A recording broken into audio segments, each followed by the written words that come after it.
Well, y'all just love looking at Tanner's balls in the last couple videos, so You're right, you did. we're doing the lower ball joints today. Hey Mom, look, the boys are back in town.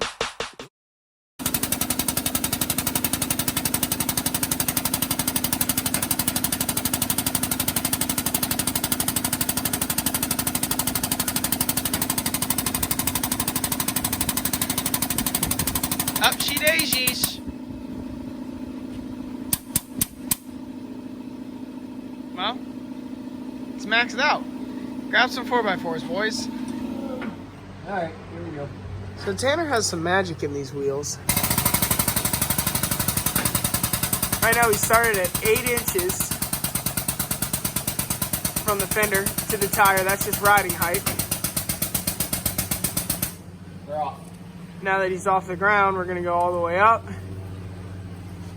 Full 11 inches of travel right there. Well, actually, no, 11 inches total, which is gonna be 3 inches of 3 travel. inches of 3 inches of up travel. You guys way longer than you should. Oh yeah. It's just a little old Toyota. Let me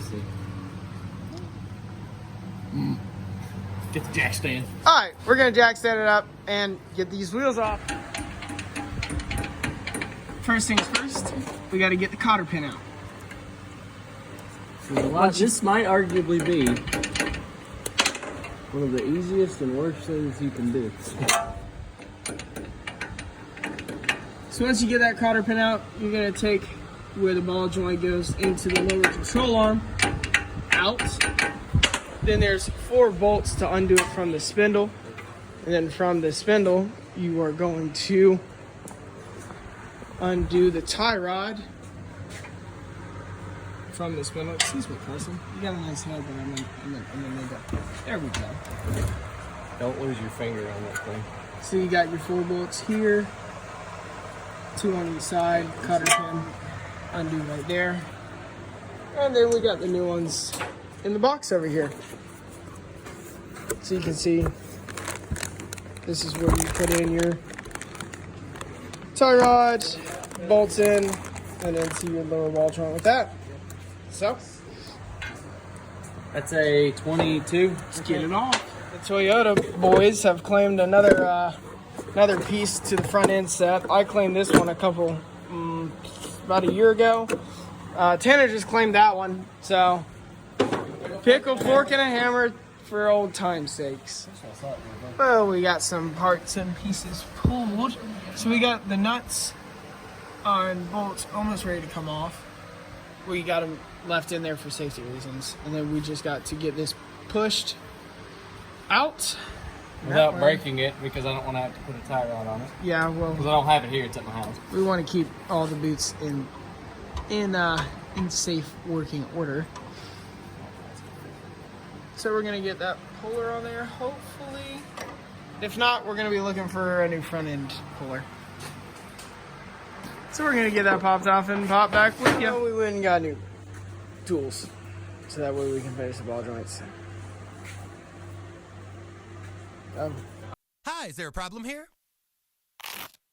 With the old tools out and the new tools in, we have it set up so that way we can pull this tie rod out. All you gotta do is tighten it until it pops. Tanner can find the right side. Break this one, I'm gonna be very upset. I'm waiting for a very loud snap. Still waiting for a very loud snap. Still waiting for a very loud snap. As I scoot back. Back up. There it is. I jumped a little bit, but there it is. So it didn't break, it's still in one piece. It popped it off, as you can see.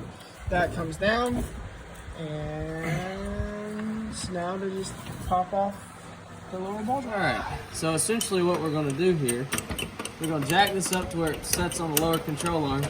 Because if I let this thing down now, this whole upper control arm is going to go up, and this is going to go down, and we're going to have a lot of problems. So, let's put a little tension on this. Alright, So we got the new one. We got the old one completely separated. So essentially what I'll do, whip this up, pull the old one out, put this back down. Yeah, she's a little bit broken. Now, take the new one. Might have to prep it. Yep. So these are greasable, which is good. Got a little set screw on my knife here. This is new bolts, new hardware. We love it. Zerk fitting. Greasy.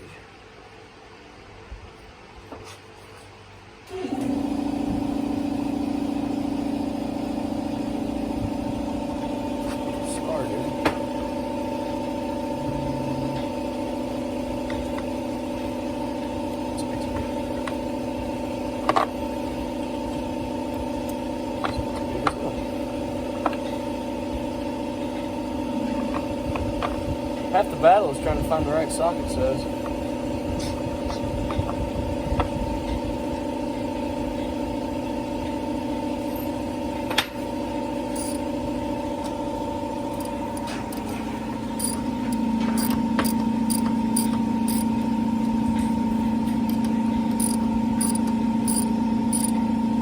Don't ever want to put these in there too tight.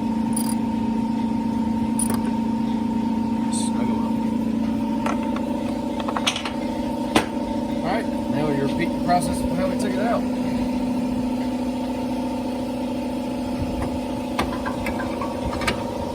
Slide that in like that.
Alright, you got it threaded on? Can you get that one started? Here. There you go. That one's good. It goes on the inside right here. You see that? On the other side.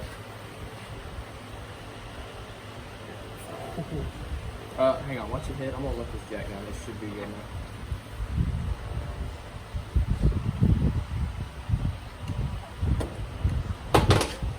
Yeah. Hell yeah. Yeah.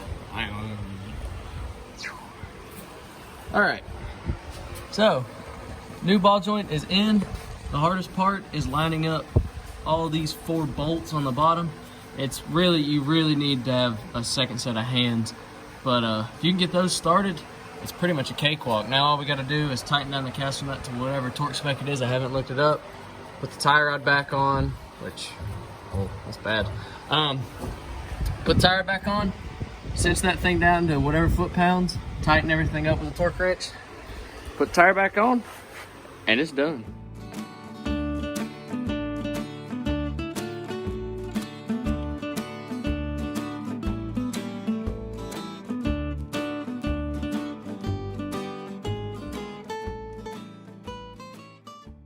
Alright, so we got everything kind of bolted down. We're about to torque it down. The lower control arm castle nut, or the lower ball joint castle nut, gets torqued to 103 foot-pounds. The 4 lower ball joint bolts that hold the actual ball joint to the spindle, get torqued to 59 foot-pounds, and the outer tie rod castle nut gets torqued down to 67 foot-pounds. Pop a castle nut in them two, put the wheel back on.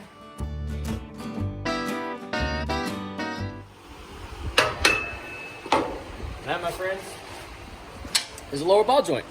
So hopefully, I don't have no more squeaking, but we'll see. Old one? New one? Pretty simple if you have two hands. So, that's gonna do it for Tanner's ball joints. Yes, Tanner's ball joints. Y'all have a good one.